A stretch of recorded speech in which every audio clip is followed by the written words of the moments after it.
Fascist Hasina সরকারের পতনের পর বিজয় উল্লাসে মেতেছে বন্দরনগরী চট্টগ্রামবাসী। সোমবার দুপুর থেকে ছাত্র জনতার অভ্যুত্থান উদযাপন করছেন তারা। রাজপথে উল্লাস করে চলে মিষ্টি বিতরণ।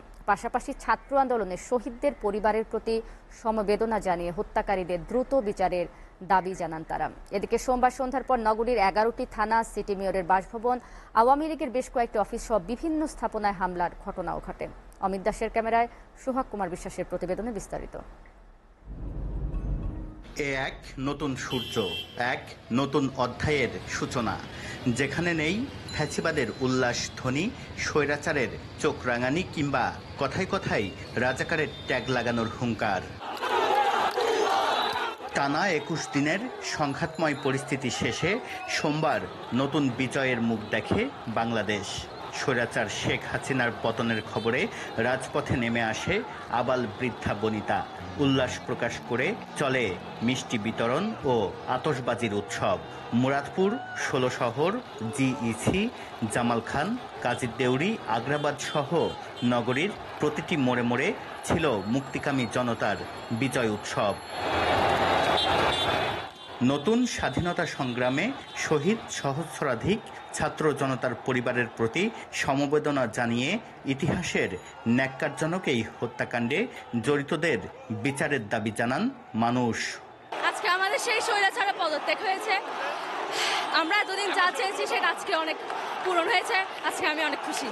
মানে কি বলবো, খুশিতে আত্মহারা হয়ে গেছি। কত জুলুম, কিভাবে জুলুম করেছে, আমি নিজে রোজা রেখেছি। আজকে এত বছর গণপ্রজাতন্ত্রী বাংলাদেশ ছিল না, এটা ছিল স্বৈরতান্ত্রিক। এটা এখন মুক্ত হয়েছে, এখন আজকের থেকে বাংলাদেশ স্বাধীন। পরে চট্টগ্রাম প্রেস ক্লাবের সামনে সংবাদ সম্মেলন করেন বৈষম্য বিরোধী ছাত্র আন্দোলনের সমন্বয়করা। সবাইকে শান্তি শৃঙ্খলার মধ্য থেকে বিজয় উল্লাস করার আহ্বান জানান তারা। আমাদের প্রথমে আন্দোলন শুরু হয় কোটা নিয়ে, যেটার কোনো যৌক্তিক সংস্কার হয় নাই। যৌক্তিক সংস্কারের নামে এখনো যে সর্বশেষ সংস্কার হয়েছে সেখানেও মুক্তিযোদ্ধা কোটাটাই বেশি। এর মাধ্যমে প্রমাণ করে দিয়েছে যে এই সরকার কোনোভাবেই কার্যকর ছিল না।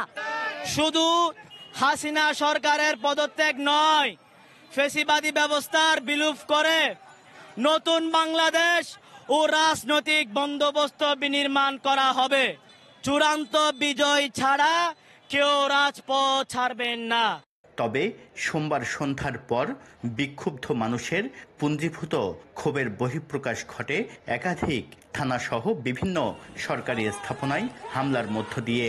পরে পরিস্থিতি নিয়ন্ত্রণে আনা হয়।